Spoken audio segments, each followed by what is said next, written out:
Alright guys, welcome and happy art day to you guys. I am super excited for this project. I got something new as well as teach a little something new to some of you guys. We are doing Papel Picado, or as some people know them, of Day of the Dead banners. There are so many different ideas, inspirations, designs. We'll talk a little bit about the history of that I just learned about, and it's super exciting. But before that, don't forget to go ahead and hit that subscribe button. This way to hit that down below, hit the button and the bell. That's the easiest way to find all my free fun videos coming out every single week. Now let's start talking about all this stuff. I got a whole bunch of stuff. You can use a variety of things. Traditionally, it would be done more on like tissue paper. Further back, it would be done on like wood or bark.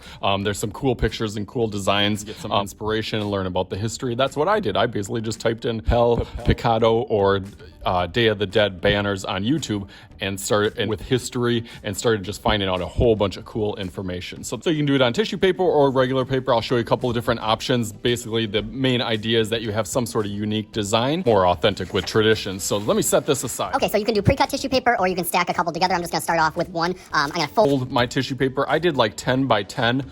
You could do certain numbers, like basically just a square is what you want to have. So I'm gonna take that, once I have that squared, fold it in half. As close as you can get, does not have to be perfect.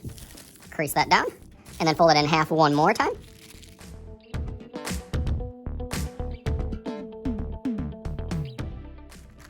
And why not? It's pretty thin. You can do one more time. If you're probably doing a bunch of tissue paper together, it might be a little bit more challenging. But the more you fold it, I guess the better the designs kind of duplicate as you fold them and as you design them.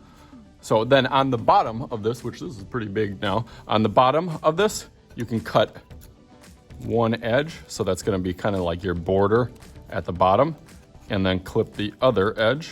If you wanna kind of round it as you go off, you can do that. And also on this, you can take this, since it's so thin, and kind of fold it in half. And I'm gonna do like a little circle. You can do a triangle, but I'm gonna try like a little half circle. I should say a half circle, because when you unfold it, then it will be a circle.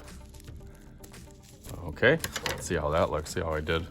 Oh, not too bad. Obviously, as you open it up, it'll just kind of duplicate itself. Now, I'm just gonna open it halfway just so you see two on here. At the top of this, where you're gonna hang it, if you wanna take like a finger's width, and fold that down, just to kind of get a crease on there, that's where you'll string these up. And then you take that kind of crease, that whole crease, and then what I would try to do is try to get a square. If you can do two, that would be fine. Like you could do one square here, and then you could do another one there. If you do it all the way down like this and it's really like a rectangle, it's gonna be hard to fold the next part. So I'm gonna do kind of two triangles and see how that turns out. Almost every time that I've done this, it's turned out a little bit different. So let's see how this one turns. So now I got kind of two squares on here. I think that'll turn out cool. The more folds, the better. Take that box and cut that kind of diagonally here into my triangle. Now more similar to my more popular video that I do with snowflakes, where now it's like cutting a snowflake. So you can put some slits or cuts on this side. You could do like a triangle, you could do kind of a wavy line, a bumpy line. You could do just half circles on here on this side and this side. But first I'm gonna do a little one right at the top on there.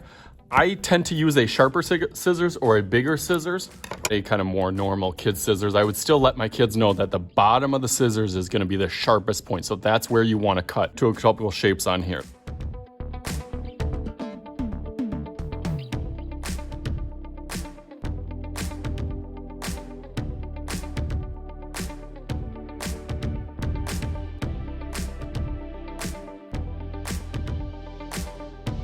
Okay, nice. So now there's the fun part of kind of opening it up just like your snowflakes. and watch the magic happen.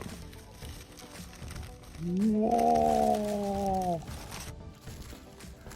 Nice, this one's super big. I like this one. Multiples over and over and over, and there's different styles and different kinds of paper, like I said, that you could do it on. After you get done with these, then basically you want to have like one edge at the top that you could always trim up, and then that's where you could put your string. You could take your string. If you're using string, you could glue that on the top and then kind of press that over that, so then it would hang and you could display these. There's so many cool displays that I've seen and designs where you could hang it in your classroom, you can hang it in your house. So hopefully you can have some fun with this and learn some new styles and techniques. It will only enhance your creativity and understanding of different cultures and different storytelling and different things. So I'm gonna open up this one in 3, 2, 1. Bam! So as always, I am Mr. Shooty. This is Mr. Shooty's Art Channel. We'll talk to you guys later.